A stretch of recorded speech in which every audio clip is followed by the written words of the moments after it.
Assalamualaikum warahmatullahi wabarakatuh. Waalaikumsalam warahmatullahi Bismillah, wabarakatuh. tawakkaltu 'alallah, la haula wala quwwata illa billah. Asyhadu an la ilaha illallah wa asyhadu anna Muhammadar Rasulullah. Allahumma shalli ala sayyidina Muhammadin wa ala alihi wa sahabatihi ajma'in, ma ba'd. Manatu wa kafa bil mauti wa'idha. Iyyaka wal ajibu. Iyyaka Di paragraf pertamanya ya yartahilu ibu bil ya ibul ilm. Itu paragrafnya. Kemudian sampai pada lafaz lahalaka. paragraf pertama iyyaka Nggih. Allahumma ayyina iyyaka wal ujba. Awas, hati-hati, jangan bangga diri, jangan bangga ujub, itu bangga diri, membanggakan diri sendiri. Adanya sombong lah.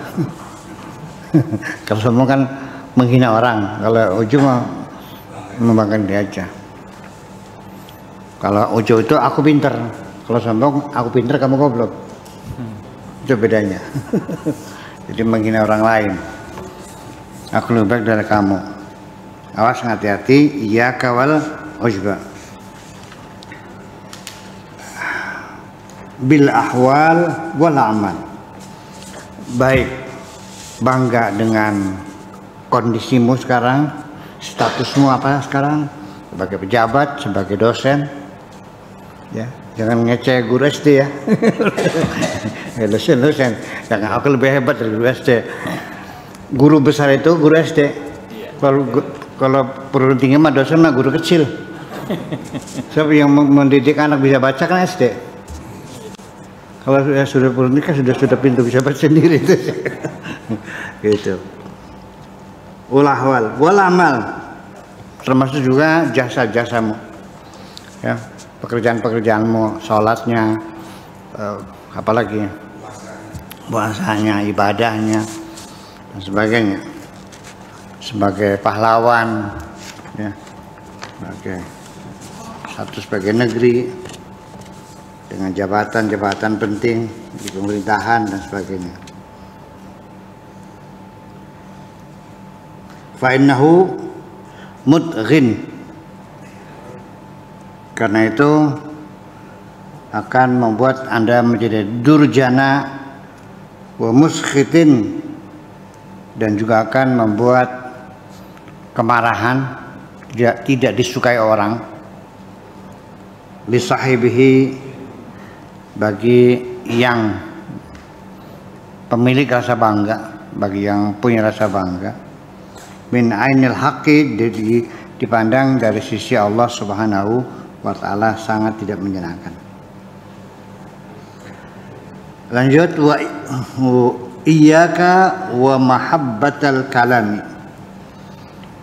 Iyyaka, awas, iyyaka wa itu dalam bahasa Arabnya awas, hati-hati jangan sampai. Iyyaka wan nujum, awas, hati-hati jangan percaya sama tukang ramal. Iyyaka wan nujuma. Iyyaka wal kizba, awas jangan bohong, kan gitu. Iyyaka wal ujba, itu begitu bentuknya. Jadi jangan sampai iyyaka wa mahabbatal kalam, awas, hati-hati jangan sampai kamu doyan ngomong, merupus ngomongnya kah, beli bener mati ngomongnya kah, ya, doyan ngomong. Ngomong ngomong kan merepet biasanya, perpet. Alal khalqi, membicarakan orang lain.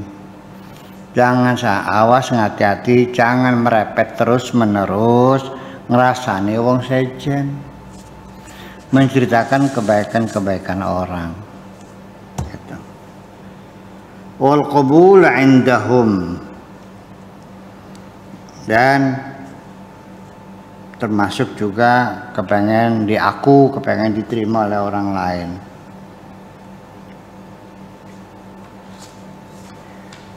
fa inna dzalika yadurruka wa la yanfa'uka. Itu semuanya akan merugikan dirimu sendiri dan tidak akan memberikan manfaat. Ketika Anda menceritakan kejelekan-kejelekan orang lain, andaikan orang yang kamu upat itu mendengar, jadi musuh atau jadi teman? Nambah musuh lagi gitu. Jadi orang yang suka ngerasain orang lain itu ya banyak musuhnya. Iya.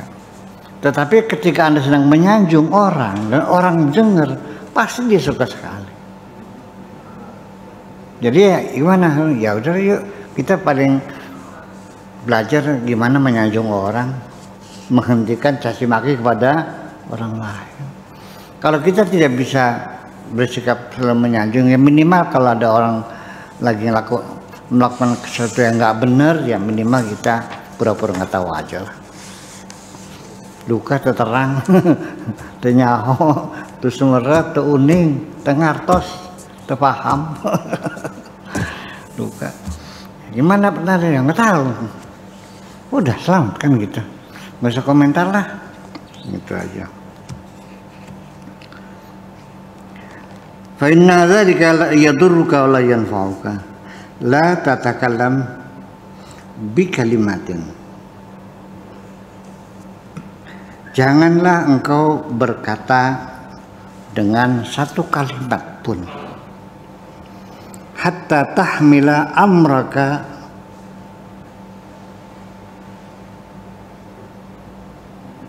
kecuali engkau sudah siap bertanggung jawab atas perbuatanmu itu. Sebelum kau berkata, engkau siap menanggung akibatnya atau tidak? Kalau enggak usah. Anda berbuat, siap kan tanggung jawabnya, resikonya? Kalau enggak usah. Ya sekali kita berbuat, sekaligus kita harus bertanggung jawab. Begitu. Berkata juga sama. Ya.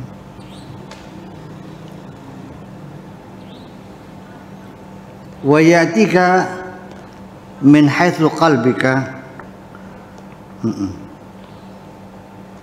Dan kalimat itu, kata-kata itu datang kepadamu min haitsu qalbika, dari sisi hatimu, amru jazmin minal haqqi, perintah pasti dari Tuhan Azza wa Jalla. Jadi kalau ngomong itu harus betul-betul apa yang Anda sampaikan, Anda yakin betul itu betul benar, dan itu adalah kebulatan hati Anda yang telah dibuat oleh Allah sehingga Anda berani mengatakan hal semacam itu dengan segala risikonya. Jangan berdosa ngomong. Setiap apapun yang kita katakan di dunia ini selalu menanggung resiko, yaitu tanggung jawab. Berbuat apapun juga ada tanggung jawabnya. Ya, kira-kira ketika Anda mengatakan apapun ada satu kepastian, ada kepastian dari Tuhanmu bahwa itu yang harus kau katakan dan itu yang harus tidak kau katakan, dan itu yang boleh kau katakan dan boleh juga tidak kau katakan. Ada yang jelas macam itu. Kaifa tad'un nasa ila baitika. Bagaimana engkau mengundang orang suruh datang ke rumahmu? Wa ma hayyata lahum ta'aman. Tetapi kamu tidak masak. Menyiapkan makanan, mengundang orang sekian ratus orang, tapi bikin curnis juga tidak. Godok air bikin teh juga tidak, bikin kopi tidak, motong kambing tidak, suruh duduk nganggur. Nah ini. Jadi kalau ngundang orang ya sekaligus resikonya dong, minumnya, makannya, ya, akomodasinya bagaimana dan sebagainya. Itu maksudnya, ya. Jadi yang pada ngundang-undang aja gimana ya.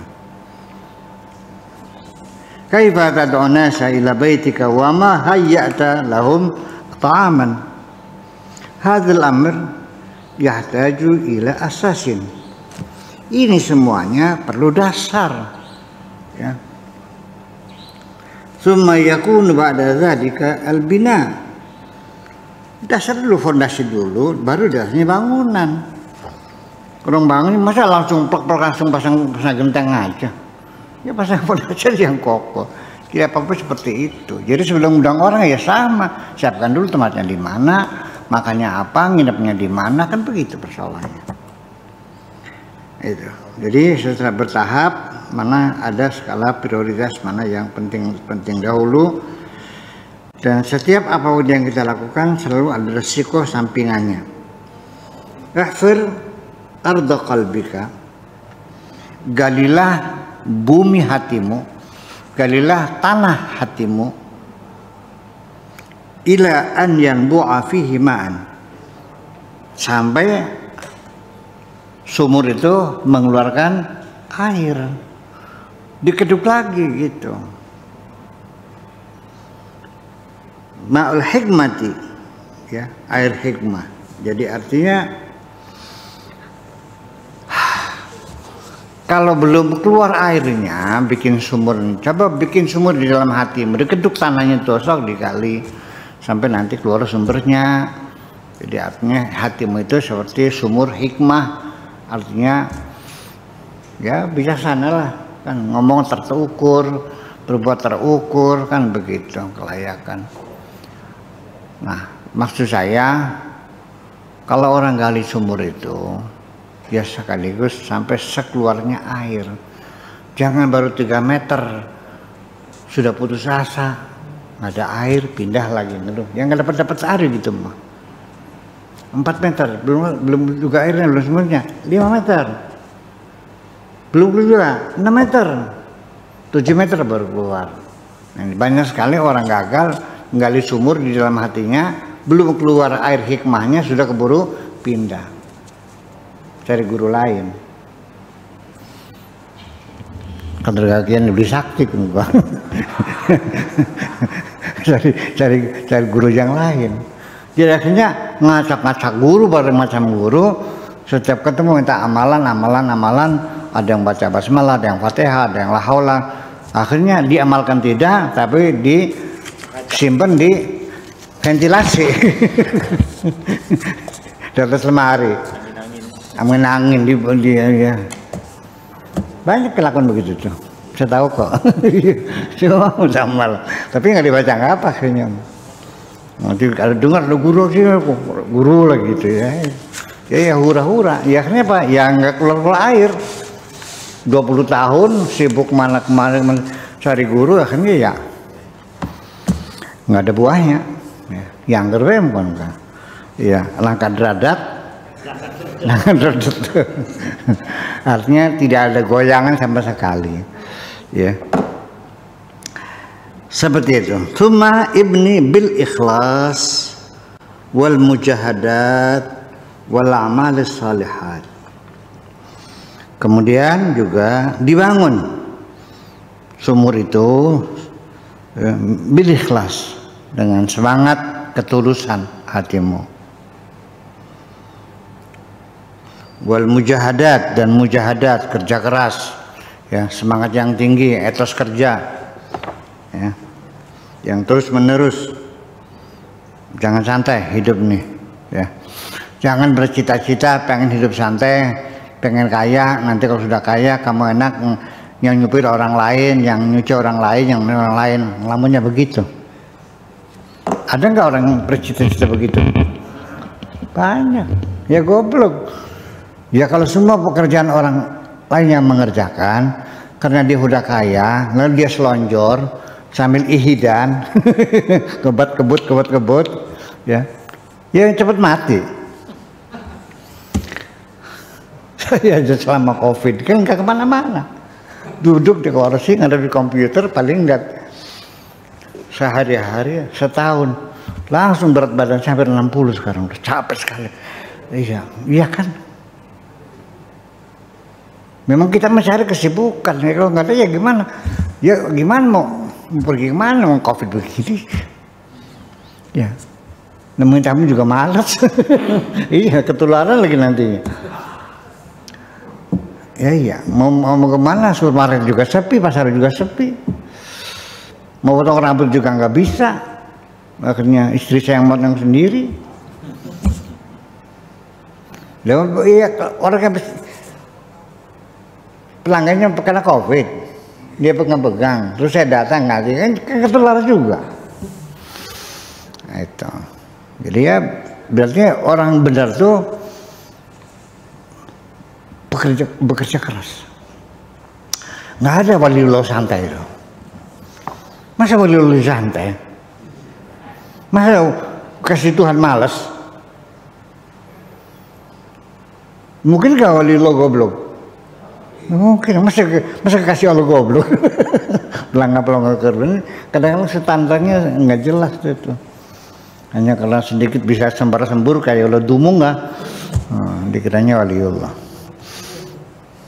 Ya kayak kobra, pus. Ya, waras saya beli oli bacine baik. Ya gitu kayak. Ya itulah kira-kira. Jadi kerja keras, juga tulus, ikhlas ya, tanpa pamrih, ya. Tidak mengejar materi, berbuat baik pada siapapun. Wal mujahadat wal amal salihat, dan amal-amal yang saleh. Ini lagi-lagi amal saleh sembahyang, lagi-lagi amal saleh puasa, lagi amal saleh wiridan. Itu bukan masalah. Amal saleh itu yang memberi manfaat kepada orang lain, berbuat kebaikan kepada sesama. Gimana lagi? Masalah beli tasbih, hubungannya apa? Itu sih udah berbeda kamu. Jelek mah enggak, baik untuk dirimu sendiri. Saya bagaimana menghormati pada Anda kalau hanya sebatas Anda rajin sholat, rajin zikir? Hubungannya apa saya hormati Anda? Saya hormat kalau Anda berbuat baik kepada sesama. Kalau Anda berbuat baik pada diri Anda sendiri, Anda sayang sama istri, sayang sama anak, disekolahkan semua, perguruan tinggi semua. Hubungannya apa dengan saya? Paham nggak? Saya hormat ketika Anda menyisakan sebagian uang Anda, nanya, Pak Kiai di Pondok Saripingan ada anak yatim piatunya enggak? Oh ada. Selama ini gimana? Ya digratisin. Oke deh, saya 2 orang sambungan. Nah itu baru saya hormati. Ya kalau mau kasih anak sendiri, mau diterusin kesalahan sendiri itu mah. Udah jelas paham. Mana amal salehat tuh? Lagi yang memberi manfaat kepada orang, berbuat kebaikan kepada sesama dengan tidak memilih agamanya apa, suku bangsanya apa, warna kulitnya apa, yang penting sesama manusia, itu aja kok.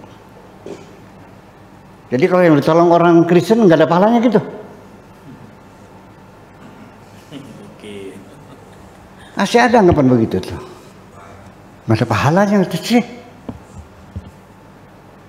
Kalau ngasih makan anjing ada pahalanya nggak? Jadi hebat anjing dong. Ya ini, yaitu jauh dari standar rasionalitas, menyimpang akhirnya itu, sampai masuk surga. Karcisnya hanya dengan ucapan. Man qala la ilaha illallah dakhalal. Allahumma ja'al akhira kalamina. Ya Allah, berilah kami ucapan terakhir dalam hidup la ilaha illallah. Sampai apa? Biar masuk surga. Hai, jadi surga di karcisnya pakai ucapan gitu. La ilaha illallah, maju gitu. Ya ini persoalannya. Jadi kita sudah jauh dari rasionalitas. Membangun rumah aja 20 tahun belum jadi kok. Ayo, Pak Fakir bikin rumah berapa tahun sok? Dengan keringetnya kan? Ya. Capeknya bertahun-tahun ngumpulin duit bikin rumah. Itu bikin rumah aja 20 tahun baru jadi. Masa surga dengan ucapan gimana lagi? Yang dimaksudkan Nabi, barang siapa menerima kalimat tauhid dijamin masuk surga. Itu bukan mengucapkan itu, tapi bergabung bersama Kanjeng Nabi, bergabung membangun persatuan dan kesatuan. Paham? Ya kan kalimat tauhid, kata persatuan. Jadi mempersatukan bangsa kan pekerjaan besar. Dengan darah dan keringat. Dengan harta dan nyawa. Betul nggak? Ya iya. Bukan nyanyi-nyanyi aja. Jadi akhirnya lama-lama jadi kembali ke mitos ya. Ke mitos ya. Error ini kan. Ini error ini saya tadi. Iya. Baru segitu aja sudah mengklaim dirinya paling mulia, paling hebat. Karena firman Tuhan, kuntum khaira ummatin ukhrijat linnas. Tidak serta-merta karena kamu beragama Islam lalu paling hebat, enggak. Ta'muruna bil ma'ruf wa tanhauna 'anil, itu kalau kamu menjalankan amar ma'ruf nahi mungkar baru hebat. Hai, wong bleger bae hebat, siapa hebat? Nah, ta'muruna bil ma'ruf itu artinya membangun keadilan sosial. Wa tanhauna 'anil munkar, menegakkan supremasi hukum. Mau gimana? Tiap hari ngomong amar munkar, kemana larinya? Ya ngebakar rumah pelacuran gitu, mengobrak-abrik perjudian, begitu nahi mungkarnya.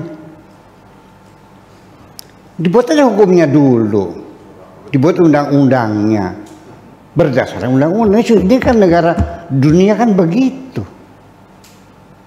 ada undang-undangnya enggak, dibikin dulu lagi bagaimana supaya berdasarkan ada payung hukumnya. Berarti amar nahi mungkar itu supremasi hukum, bukan hukum rimba. Gimana lagi? Paham-paham aja sama angel.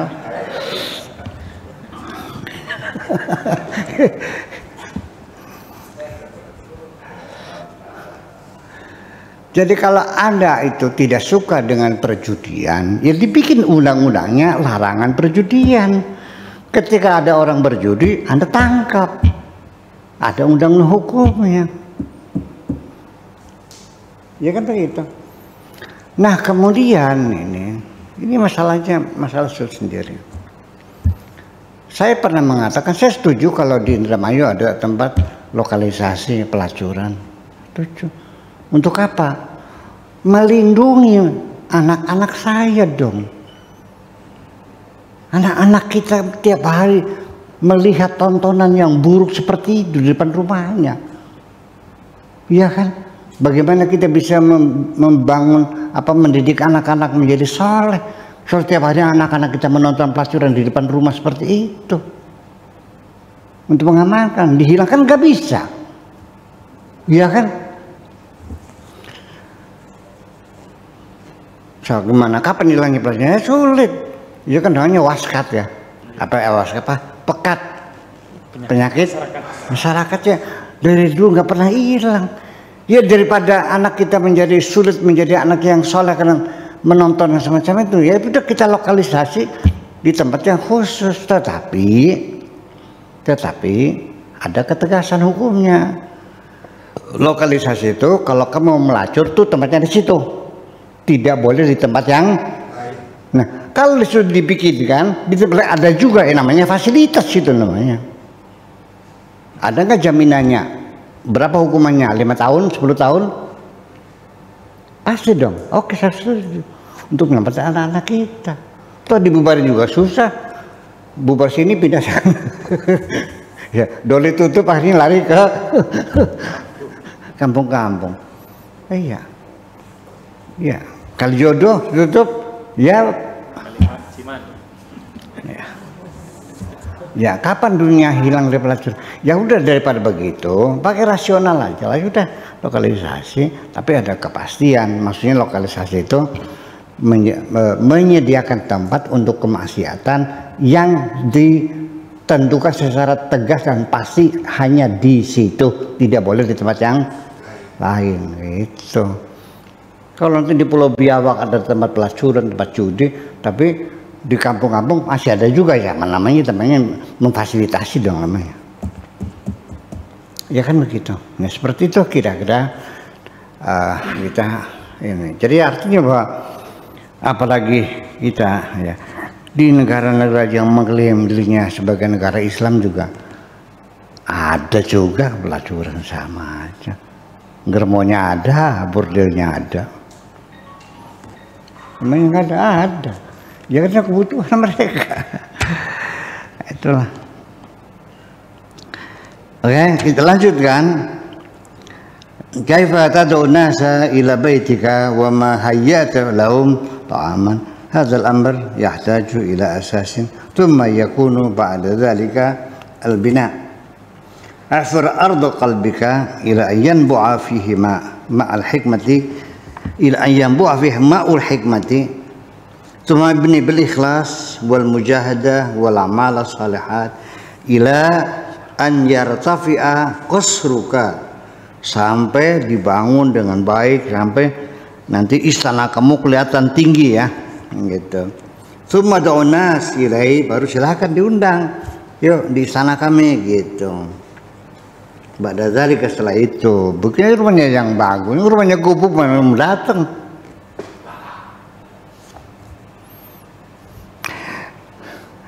Orang berdakwah, dianya juga tidak soleh sih. Rumahnya juga butut, buat makan saja masih susah. Anaknya gak ada yang sekolah, rumahnya irit bodol, siapa yang mau mendengar? Ini, punten, saya tidak mengajarkan materialisme, tidak, tapi kan ada kelayakan. Minimal orang mengajak kebahagiaan. Kamu ini bahagia enggak? Kamu mengajak orang suruh berjiwa besar memaafkan. Kamu kalau orang salah maafkan enggak? Kamu ngajak orang mencari rezeki yang halal. Kamu rezekinya halal enggak? Ya itu persoalan.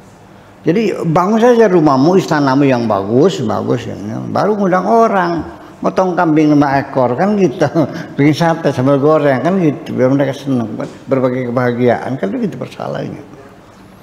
Itu.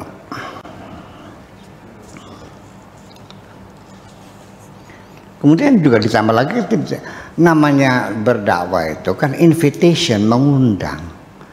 Artinya siap menanggung resikonya, ngasih makannya, mungkin antar jemputnya, ya kan begitu, akomodasinya. Sekarang orang berdakwah tapi minta upah, sih gimana? Ada yang tarifnya 80 juta ada, 15 juta, 20 juta. Ini tontonan dakwah. Dipertanyakan sekali lagi. Kalau tarifnya ini reog apa?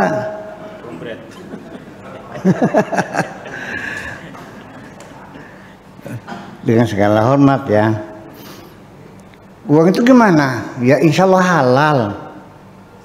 Enggak ngerampok, enggak orang jangan dia. Tetapi kan itu kan namanya juga resiprokal, imbal balik. Dia mengeluarkan tenaga, pikiran, ngomongnya capek. Ya orang yang undangnya juga ngasih imbalan uang, itu kan yang imbal balik. Tapi kan suasananya kan bukan suasana dakwah. Dakwah kan nggak ada bicara tentang imbalan. Ya kan, kalau yang mengundangnya punya perasaan yang halus ya silahkan dihitung sendiri pensinya berapa gitu. Iya dong. Kalau yang seorang mubalik yang nggak boleh menuntut bayaran dong. Iya, ya kalau salaman kelas ada amplopnya ya silahkan terima. Dibuka 50.000 ini udah alhamdulillah. Ngajinya di Surabaya. Dari Garawangi ke Surabaya, amplopnya 50.000, ya udah terima, itu rezeki kamu. Kebalik. Benar? Kebalik amplop. Berarti saya 3 juta habis ya udah resikonya dakwah. Orang doa itu resikonya bukan hanya masalah uang, nyawa pun dipertaruhkan kok. Sih. Loh, para sahabat Nabi dulu berdakwah, apa tidak mempertaruhkan nyawanya? Nah, oleh karena itulah ketika ada seorang mubaligh yang masang tarif, bagaimana hukumnya? Wajibkah mendengarkannya? Saya ingin mengatakan tidak wajib. Karena itu urusan profesi. Kecuali kalau orang yang berdakwahnya seperti para rasul, wa ma as'alukum alaihi min ajrin in ajriya illa ala rabbil alamin. Aku tidak minta upah kepada kamu, upahku dari Allah. Ini tugas dari Allah, saya minta upahnya sama Allah aja. Iya dong. Tapi kalau salaman ya mangga diterima, silakan. Jadi tidak wajib. Tapi kalau ada mubaligh yang pasang tarif, bagusnya mendengarkan atau tidak? Bagusnya mendengarkan. Lumayan nambah ilmu. Iya dong. Kan orang yang bayar, itu kan hanya audien ya. Kan lumayan kan, dapat ilmu gratis. Tetap aja saya tidak menyalahkan siapapun. Begitu persoalannya. Lalu mubaligh itu dapat pahala enggak? Ya insya Allah dapat.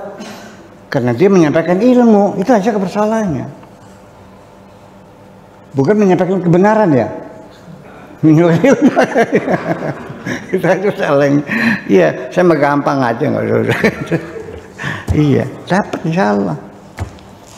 Ya kita ngajarin orang nambal ban, lalu didik anak nambal ban, lalu dia akhirnya buat nambal ban, akhirnya bisa makan, bisa ngasih makan anak istrinya. Berarti kan saya berbuat salah. Masa nggak dapat? Betul nggak? Ya iya dong. Ya tapi urusan dunia kan persoalannya. Urusan akhirat kan ceritanya lain. Allah yang menentukan nantinya. Udah setelah itu, ud'un nas ilaihi ba'da dzalika. Allahumma ahyi ajsadana ya a'malana biruh ikhlasi. Ya Allah, berdoa kepada Allah, mudah-mudahan hidupkanlah jasad kami, amal kami dengan roh keikhlasan kepadamu. Istanfa'uka al-khalwa. Lalu apalah manfaatnya? Apalah artinya Anda ikut-ikutan khalwat, ya, melaksanakan khalwat. Anil khalqi, jauh dari manusia, ke hutan sana, sendirian di hutan. Wal khalqu fi qalbika, tapi manusia ada di dalam hatimu. Apa arti? Engkau pergi ke hutan, menjauh dari makhluk, tapi di dalam hatimu ada makhluk juga. Ya, demenan masih menjuru hati. Ya kan, orang yang ngutang sama kamu juga masih dalam hati kamu dengan semuanya. Orang yang berjasa kepada kamu juga masih kamu ingat. Orang yang menjahati kamu juga masih sembunyikan rasa dendamnya. Lalu apa artinya khalwat itu? Khalwat itu kosongkan dirimu, ya tinggalkan semuanya. Maksudnya begitu. Kalau khalwat itu artinya mengosongkan seluruhnya. Afi qalbika la wala karamata laka, sama sekali nggak bakal ketemu karomah, nggak bakal nongol karomahnya, nggak bakal itu. Kalau dalam hatinya kamu masih mencari tempat yang suci, yang kamu pergi mencari tempat yang sepi, tapi hatimu selalu ramai. Tapi ada orang yang bisa hatinya sepi di tengah keramaian gitu. Kan hebat. Nyatanya di pasar dagangan, tapi di sendiri dalam berkhalwat. Para nabi itu seperti itu. Kalau sudah master ya sudah, nggak ada terikat dengan tempat lagi. Dimanapun Anda bisa berkhalwat semacam itu. La karamata laka wala li khalwatika, dan juga khalwat kamu juga nggak ada artinya. Idza khalauta wal khalqu fi qalbika, ketika engkau berkhalwat tapi makhluk ada di hatimu, fa innaka qa'idun wahdaka bila hudur, artinya bukan berkhalwat, itu mah lagi menyendiri. Lagi dewekan. Iya, sedang menyendiri. Ya. Al-ans billah, merasa mesra dengan Allah Azza wa Jalla. ya. Bal an-nafas wasyaitan ya wal hawa ya qurana'uka, bahkan nanti nafsumu, setanmu, hawa nafsumu dan korin kamu, qurana ya korin kamu ya, jin yang menyertai kamu itu bersama kamu semuanya. Idza kana qalbuka musta'nisan billahi azza wa jalla fanta khalin anil khalqi. Nanti ketika hatimu sudah kosong ya, nyaman bersama Allah saja, maka baru kondisi seperti itu engkau baru kosong hatimu dari makhluk. Wa in kunta baina ahlika wa ashiratika, apabila engkau bersama dengan keluargamu dan bersama dengan keluargamu dan ya keluarga asyirah ya, dengan asyirahmu ya, suku kamu ya, itu idza tamakkana al-ans fi qalbika, ketika sudah mapan rasa al-ans, merasa nyaman bersama Allah tadi, hadim hitana wujudika wa basiratika, fatubsiru ya fadlahu wa fi'lahu.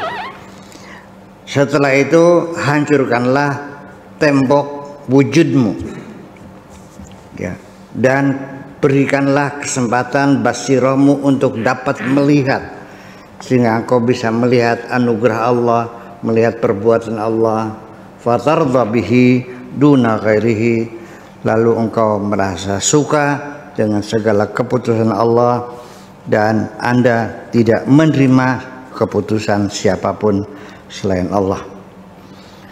Maka fi halati min al-ahwal ma'a mulazamati syara' walam yatamanna ma fawqaha, barang siapa yang berada dalam kondisi tertentu dengan serta berpegang teguh pada syariat, walam yatamanna ma fawqaha, dan tidak punya keinginan lebih dari itu, wala ma tahtaha, dan tidak kurang dari itu, wala zawala, dan tidak ingin menghilangkannya, wala baqaha, dan tidak juga ingin mengabadikannya, faqad hasala lahu syartur ridha, maka dia terpenuhilah persyaratan ridho di situ. Wal muwafaqah, dan kesepakatan, kesetujuan. Wal ubudiyah, dan ubudiyah benar. Ya, wailaka la takdzib, cilaka kamu jangan berbohong. Tad'ir ridha, ngakunya kamu ridho. Ya.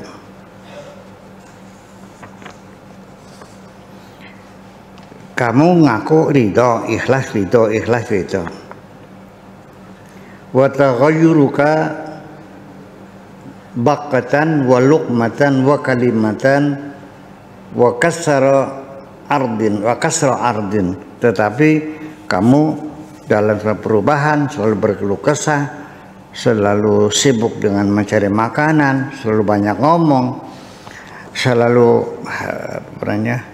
kasru ardin, artinya kehormatan diri tidak dijaga dengan baik. La taktib, jangan bohong.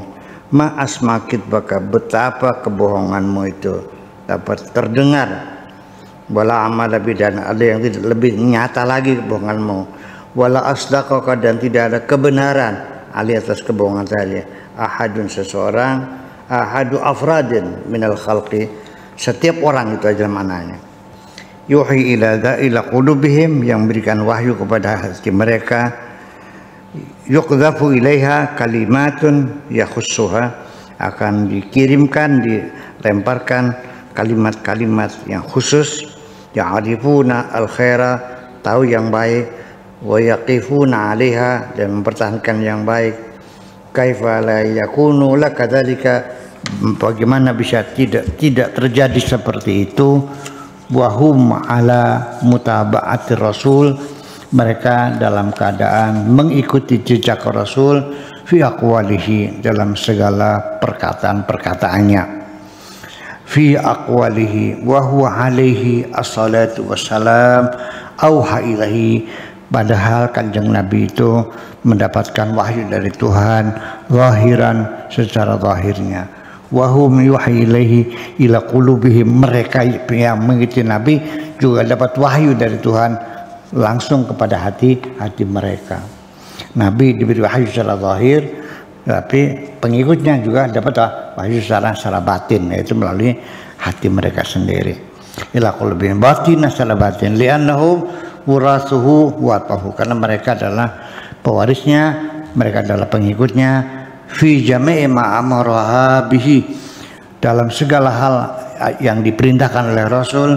Idza aradta an tasihha laka hadhil mutaba'ah, apabila engkau ingin ya keterikatan kamu ini, mutaba'ah kamu ya, panutan kamu, ketika engkau ingin manut kanjeng Nabi dan sah panutannya ini, itu fa'akthir min dzikri al-maut, maka yang sering-sering aja ingat-ingat akan kematian kamu. Barangkali besok, barangkali nanti malam, minimal ya setiap hari kita selalu muncul kesadaran diri bahwa kita akan mati, supaya jangan lengah. Minimal orang kalau ingat mati kan keserakahan kan bisa sedikit. Iya, ya mati. itu. Fakir min dzikril maut, fa inna dzikrahu yu'inuka, karena mengingat kematian akan membantu kamu ala nafsika, atas nafsumu, wa hawaka, dan atas hawamu, wa syaitonaka, dan membantu untuk mengatasi setanmu, wan izalika, dan keterasingan kamu, an dunya, dari dunia kamu. Man lam yatta'idz bil mauti, barang siapa yang tidak bisa mengambil pelajaran dari kematian, fama ila wa'dhihi sabil, maka menuju untuk diberikan nasihat ya susah. Kalau orang mati aja nggak sadar, bagaimana kita kasih nasihat? Ya, yang belampak akhirnya kan, salah belampak dah. Ya, salah belampak ya. Kalau belampak ya sejen gitu. Iya. Qala Nabi sallallahu alaihi wasallam, wa kafa bil mauti wa'idha, cukup kematian sebagai juru nasihat buat kamu. Jadikanlah kesadaran kamu akan mati menjadi juru nasihat kamu sendiri. Terima kasih, gitu aja. Assalamualaikum warahmatullahi wabarakatuh.